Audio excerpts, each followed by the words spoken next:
Finally, every major flagship smartphone of the year has officially arrived. Each brand has brought out its most advanced technology, signature innovations, and the results of years of research and engineering. With hardware costs continuing to rise, this could be the last generation where flagship phones deliver everything without making major compromises for the next few years. So here's what we're doing today. We're taking a close look at the newest Ultra, Pro Max, and other premium flagship smartphones from Huawei, Xiaomi, OPPO, Vivo, and Apple to see exactly what each one has to offer. Big thanks to my tech partner over in China for providing this footage. I really appreciate the support in making this video happen.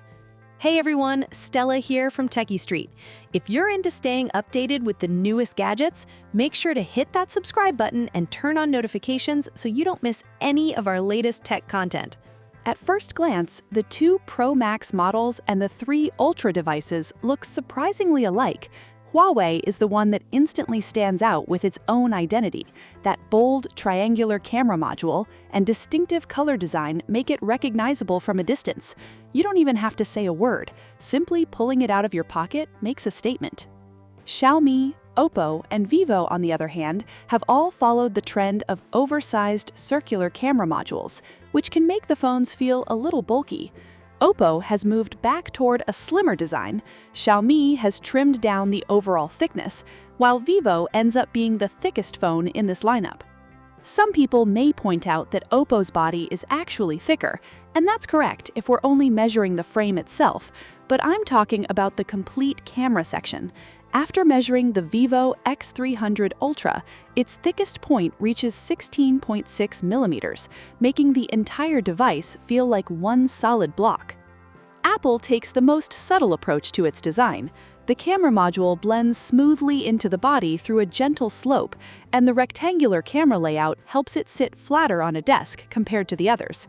Huawei's Pro model also performs well here, although its large triangular camera bump is still impossible to overlook. As for the three Ultra models, my advice is simple: hold them before judging them. That large camera module actually gives your fingers a natural place to rest, making the phones feel more comfortable in daily use than they look. When it comes to comfort, I still think the iPhone offers the best in-hand experience, with Huawei's Pro model close behind. I completely understand why these oversized flagship phones prioritize huge camera systems and premium internal hardware. Those components simply require more physical space, which naturally makes the devices thicker. But at the end of the day, these are smartphones first. Most people spend far more time messaging, browsing, and using apps than taking photos. Comfort and everyday usability deserve just as much attention as camera performance. The good news is that smartphone camera technology is gradually reaching its limits. In the coming years, we may see domestic brands shift their attention away from constantly adding more camera hardware. Whether that actually happens remains to be seen. Moving on to the displays, the three largest models all feature huge 6.9-inch screens, making them genuinely massive phones. OPPO and Vivo are a little more compact overall, and their displays are slightly smaller as well. As for display quality, Apple continues to use Samsung's M14 panel, delivering the cleanest and most transparent-looking picture. Xiaomi, OPPO, and Vivo all rely on high-quality domestic display manufacturers. Huawei hasn't officially revealed its panel supplier, but based on real-world use, its screen is equally impressive. On their own, every display looks outstanding. It's only when you compare them side by side that the subtle differences become noticeable. Compared with their standard Pro counterparts, these larger flagship models put a much stronger emphasis on photography. For everyday users, they're impressive devices to show off. For photographers, creators, and enthusiasts, they can easily become powerful production tools. Every company has taken a different approach to imaging. Vivo goes all in with a dual 200-megapixel camera system, while OPPO highlights its dual telephoto setup. Huawei chooses a more balanced formula by combining a 200-megapixel telephoto lens with RYYB technology. Xiaomi's continuous 75 to 100 mm zoom range gives users incredible flexibility, allowing one lens to handle multiple shooting situations. Huawei's Pura 90 Pro Max also adds versatility with its dual front-facing cameras, although the previous 90 mm lens has been removed. Personally, I still prefer the older setup. That said, this isn't about looking back at the past. The reality is that today's flagship cameras already exceed what most people actually need. Instead of chasing the most powerful camera, the smarter choice is finding the one that best matches your own shooting style. To make things simple, here's a quick breakdown. Apple continues to offer its signature dynamic camera experience, a mature live ecosystem, and some of the most dependable smartphone video recording available today. That said, I think it's time to stop treating Apple's color reproduction as the only benchmark for realism. The competition has improved dramatically, especially brands using advanced color calibration systems. Huawei is particularly impressive here. Photos from its Pro model deliver highly accurate colors, and among all 5 devices, it has the lowest chance of getting difficult shades, especially deep reds, wrong. The Pro Max takes things a step further with upgraded hardware and a new 200-megapixel telephoto camera, giving everyday users access to features that make capturing professional-looking photos much easier. Vivo remains the king of concert photography and making major progress in video recording. OPPO continues to shine with its impressive 10x telephoto performance and excellent live mode. Xiaomi's Leica color tuning is still a favorite for anyone who enjoys street photography. Now let's talk about a few real-world shooting situations. For portrait photography, my top picks are Huawei, OPPO, and Vivo. Huawei delivers natural skin tones with balanced overall colors. OPPO preserves facial detail and lighting beautifully, creating portraits that look polished and premium. Vivo focuses on natural beauty enhancement, producing a clean, makeup-free appearance. If you're photographing concerts, I'd recommend either Huawei or Vivo. For seats further away from the stage, Vivo's zoom capabilities really stand out. If you're closer to the performers, Huawei is an excellent choice. And if you're lucky enough to be right at the front, Vivo alone is more than capable of handling the job. When it comes to live photos and motion capture, Apple and OPPO are the clear winners. OPPO's implementation comes remarkably close to Apple's, while also adding a few extra features of its own. Performance is another area where these 2 Pro Max and 3 Ultra flagships begin to separate. Apple's A19 Pro continues to deliver exceptional power. Huawei's Kirin 9030 SoC stands apart with its own unique strengths.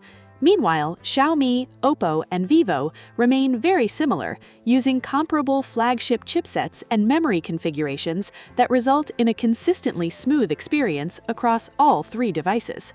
When it comes to gaming, the 3 Android flagships, backed by their gaming-focused optimizations, have no trouble running titles like Honor of Kings for more than 30 minutes without any major issues.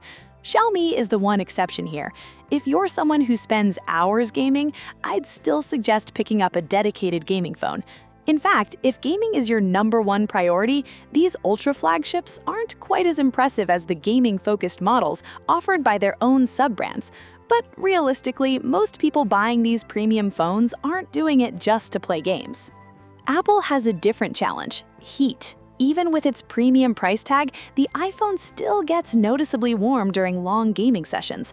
Huawei's Pura handles popular games like Honor of Kings and Genshin Impact smoothly enough, but considering everything this phone offers, using it mainly as a gaming device feels like a waste. Hopefully, Huawei takes another big step forward in performance with the next generation Kirin 9050.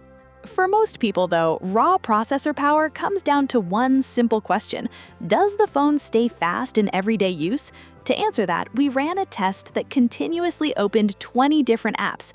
OPPO finished first, completing the test in just 1 minute and 5 seconds.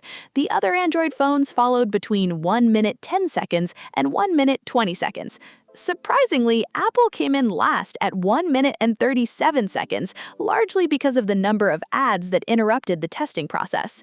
Even if some of these processors don't top the benchmark charts, the combination of optimized hardware, polished software, and strong system integration still creates an impressively smooth daily experience. Battery life paints another interesting picture.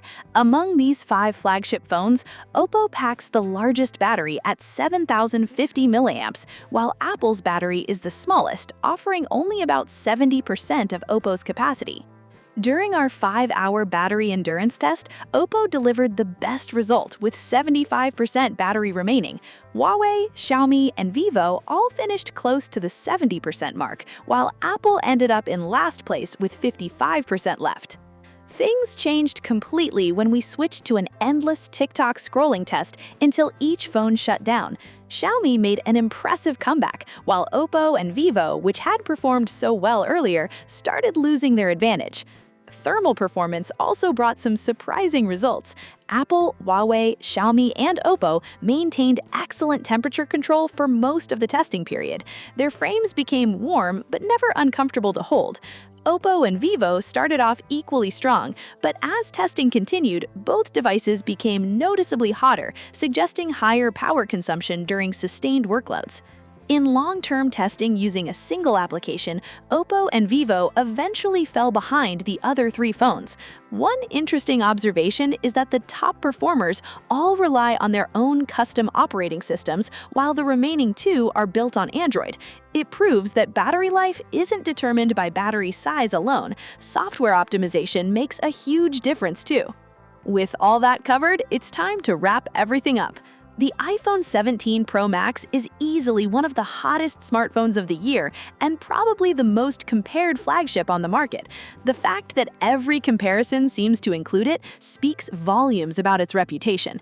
If you're already invested in iOS and value dependable performance, live photos, and industry-leading video recording, it's still one of the safest flagship choices. But if your priorities are concert photography, stronger signal performance, better durability, or longer battery life, there are several excellent alternatives worth checking out. Take the Xiaomi 17 Ultra, for example. Many buyers are attracted by the Leica branding, while the phone itself may appear fairly ordinary at first glance. But once you spend time with it, features like the ultra-fast camera response and floating telephoto system reveal thoughtful engineering that improves the overall experience instead of simply adding more hardware. It's one of the most balanced devices in this comparison. On top of that, its second-hand price is surprisingly affordable, making it an outstanding value. My only hope is that Xiaomi releases an upgraded Flame Plus kit soon. Next is the Vivo X300 Ultra. It continues to be one of the strongest options for concert photography and portrait shots. The addition of a dedicated color reproduction lens, along with full-range log recording, pushes its camera system even further. Its biggest drawbacks are slightly weaker battery life and a camera bump that sticks out quite a bit. If that's something that bothers you, I'd strongly recommend the X300 Pro instead. It costs less, delivers a very well-rounded experience, and although its camera isn't quite as extreme as the Ultra, it's surprisingly close in everyday photography. Then there's the Huawei Pura 900 Pro Max. Some people describe it as being half a step below a true Ultra model, but it's important to remember that the Pura 90 series launched earlier this year in April, showing that Huawei is fully back in the flagship race. The phone stays true to the Pura identity with its signature colors and outstanding imaging performance. The combination of RYYB technology and Huawei's imaging system continues to give it a unique advantage. While the chipset isn't the most powerful in this lineup, Huawei's software optimization does an excellent job of making up for it. If you're comfortable using Harmony 6.1, this remains one of the most impressive camera-focused smartphones available. Finally, we have the OPPO Find X9 Ultra. Its standout features are easily the powerful 10x telephoto camera and outstanding live photo experience. For users who enjoy photography and like fine-tuning camera settings, this phone can produce beautifully detailed images with a rich, textured look that's become incredibly popular online. It's also the only phone in this comparison to come standard with vegan leather finish, giving it a premium feel that's instantly recognizable. ColorOS continues to offer a polished design that's both attractive and easy to identify. That said, the default camera tuning still feels a little ordinary, and the overall camera system could be lighter and more refined. There's definitely room for OPPO to continue improving the experience. After comparing every aspect, one conclusion stands out. Great hardware still matters, but software experience and system optimization have become just as important, if not more so. In many cases, smart software can make up for hardware limitations and create an even better overall user experience. Now I want to hear from you. Out of these 5 flagship smartphones, which one would you pick? Share your choice down in the comments below. That's all for today's video. Thanks so much for watching, and I'll catch you in the next one. Take care!